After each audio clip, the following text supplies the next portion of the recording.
Community Life Church is a place filled with ordinary people living an extraordinary mission with one goal: bringing hope.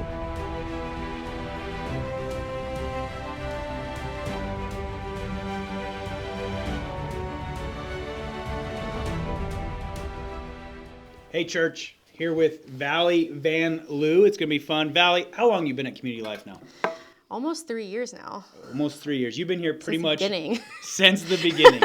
Well, one of the things we do on Bringing Hope is that we talk about who brought you to Community Life. And so this is a fun story for me.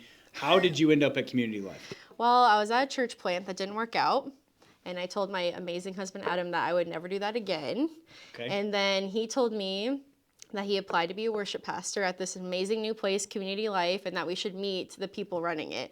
So I went to dinner with you and your wife, Tracy. Yeah. And since I met you guys, I was totally in. I mean, the charisma, like I knew right away I was going to be in, and we're up for another church plant. Yeah, absolutely. So you've been with me from the beginning. That dinner must have been really good. It was good. It was probably Tracy. It was Tracy. Totally Tracy. So you've been with me from the beginning. You've been a member since the beginning. Where do you serve now?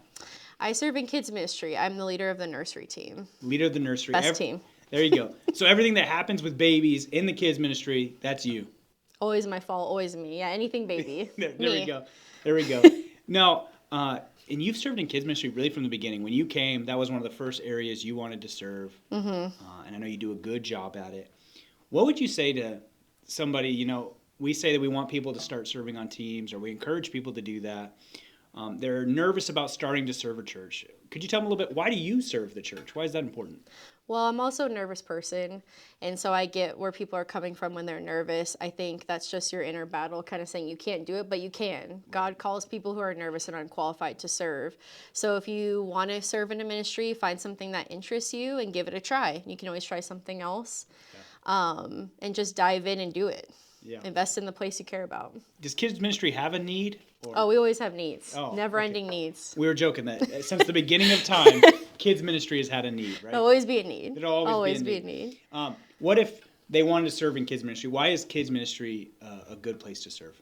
Well, it's a great place to serve. I feel like it's the most nerve-wracking because you think you have to have the answers, but you don't. Just like when you're parenting, you don't have all the right answers. It's okay just to be honest and kind, and kids know when people are genuine. That's what they seek, genuine people.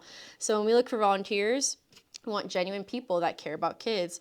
And I feel like if you care about the future of this church, that is the future, are the kids. And if we want to see this church last a long time, we invest in that group. So if you care about kids, you care about the church, I would encourage you to give it a try. Oh, I think that's great. Because kids ministry, what's the whole point of kids ministry at Community Life?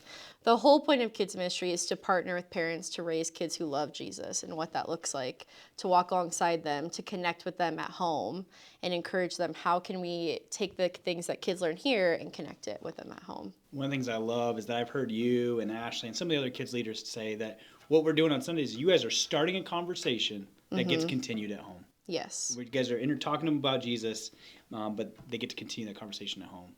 But you serve in the nursery. I mean, those kids aren't talking. No. A lot of them aren't anyway. A little bit. A little bit. So what does partnering with parents to raise kids who love Jesus look like at the nursery level?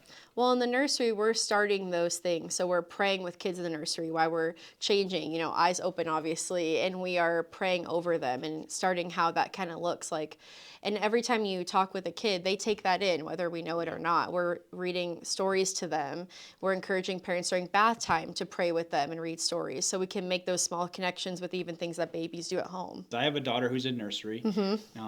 She's probably the kid who's there the longest. Takes me the longest to get out of the lobby and come get her. But what's nice is I know that she's safe. I know kids ministry is a safe place, and that while she's back there, Tracy and I are free to worship under the comfort of knowing that our kids are okay. And I think that's an awesome thing you guys do, is just provide this safe environment to allow the parents to be able to worship. Yeah, they get their own chance to hear from you for the message, to worship without having to worry what they're doing. Their kids are having fun, they're learning about Jesus, and they are safe. Vallie, I have no doubt that when it comes to Jesus, his mission in the church, you're all in. You're big. One of the things we want to highlight in Bringing Hope is celebrating the bringer, not just the brought. And so I want to celebrate you bringing hope to these children as you partner with parents to raise kids who love Jesus. Thank you. Thanks for hanging out with me today. That'd be what it's like, Vallie.